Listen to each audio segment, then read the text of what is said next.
it's your girl Real Talk with Tasha, and I'm back with my artist of the week. I am at Double Portion's album release tonight, and I am gonna let him tell you who he is, what's the name of his album, and I'm just gonna get real personal with him. I want y'all to sit back, relax, and enjoy the ride.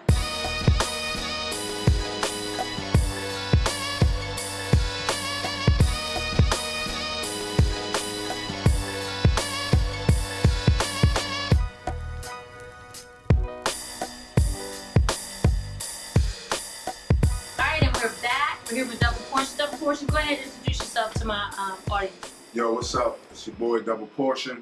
I'm from Laurel, Delaware. I'm a Christian hip hop artist. Got a wife and 3 beautiful kids, and we're doing it for the kingdom. I had my opportunity to go out there and chase money and chase fame, but it just couldn't satisfy. So I had an encounter with Christ. Now here I am. We at the Milford Boys and Girls Club celebrating my 2nd project, Riding with Him. And, I'm just excited to be here with my girl, Tasha. All right, so what started you into doing Christian rap?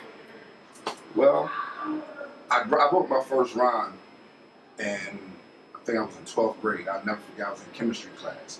I had a cousin, and he was fire. And he always tried to get me to rhyme, but I was intimidated. He was serious.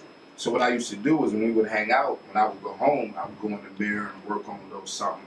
So, long story short, I perfected my craft, and then one day, like I said, the Lord got a hold of me. It was an Easter service, and I seen 2 young men, they was rapping. One of my biggest fears was, God, you didn't save me. I love music. What do I do now? And, I felt like I was going to have trouble finding my place. And that day, when I seen them up there glorifying the Lord, spitting lyrics, I was like, I got it. And, ever since then, I would just, I used to go on my Bible and just start writing. And then I just realized when I seen the influence as it grew, I knew that, this is what God was calling me to do, to kind of what I like to call redeem the culture. All right, I love it. And so the part about this is that sticks out to me is that you said that you was going in your Bible and you was writing. So while you was writing your rhymes, you was also reading the Word. So it was almost like you feeding yourself the Word.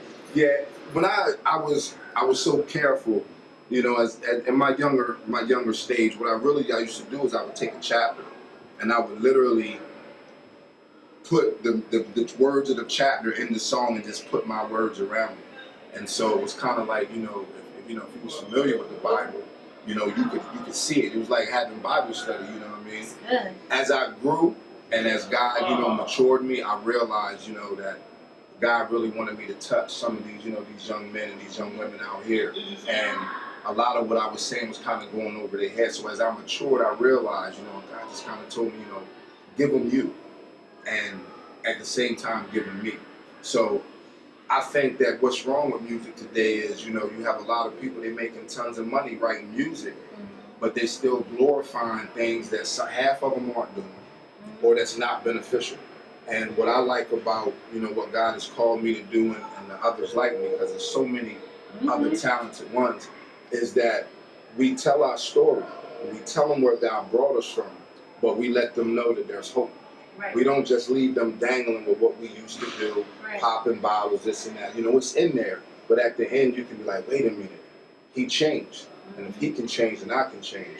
And that is the forefront of my message, Jesus Christ and hope. So when did you change? What prompted you to change? What was your change? When was your divine moment? My divine moment came in around, I would say probably about 99. I was coming home, I'd been clubbing, I'd been partying, and my father passed away in a car accident. And so as I'm riding, I'm high out my mind, and I keep hearing this voice tell me that before I get home, I was gonna die like my father. And so, I'm thinking I'm crazy, I'm high, I'm like, okay, whatever. And it's like, the closer I got to home, I kept hearing this same voice. So finally, I got to the last stoplight before I got to where I was going to go. And I said, you know what? This might be my last chance. I may not get another opportunity. Mhm. And right there, at a stoplight, I gave my life to Christ. Really? Yeah. Praise God. That is awesome. Y'all hear that? So you can give your life to Christ anywhere. It doesn't have to be in church, but you can just give your life to Christ anywhere. And you could be a young man or older man. It don't matter. Now, we had your album release right? Yes. What is the title of your album? Go ahead and tell The me. title is Riding With Him. And, you know, basically it's just letting people know, you know, in this younger generation, a lot of times we talking about, you know, who you ride for. You know, I ride with this one, I ride with that one. Well, I ride with Christ. And, you know, he's never let me down. I've been in some crazy situations, some unexplainable situations. And so, you know, it's riding with him just to let them know, you know, God's got my back, I got his. And even when I look like I'm alone, I'm not alone. I know that's right. And so in the bottom of the album, can you explain what it says? It says no more time for games?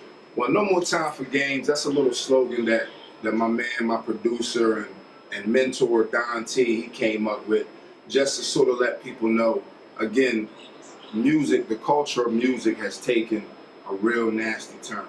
And you know, again, what our goal is to appreciate the talent and the art and do away and redeem the culture. You know, music is so powerful, and what we're seeing now, we're seeing an influx of young men and young women, and as the music has changed, their personality is changing. You know, we talk a lot about how, you know, when I was growing up, when I was a kid, you would get slapped in your face for calling a female a B. Now they embracing the term. Right. And so, you know, music is so powerful and it's subtle. A lot of these young people, they don't realize that what they listening to, they really allowing them to minister to them. So when we say no more time for games, it's, you know, we're letting people know that God has called us to do this. We're not in it for fame. We're not in it, you know, it's not a get-rich-quick scheme, but that we going in and we trying to take back what the enemy thought that he was going to hold hostage. And we serious. I We love serious it. about it. I love it.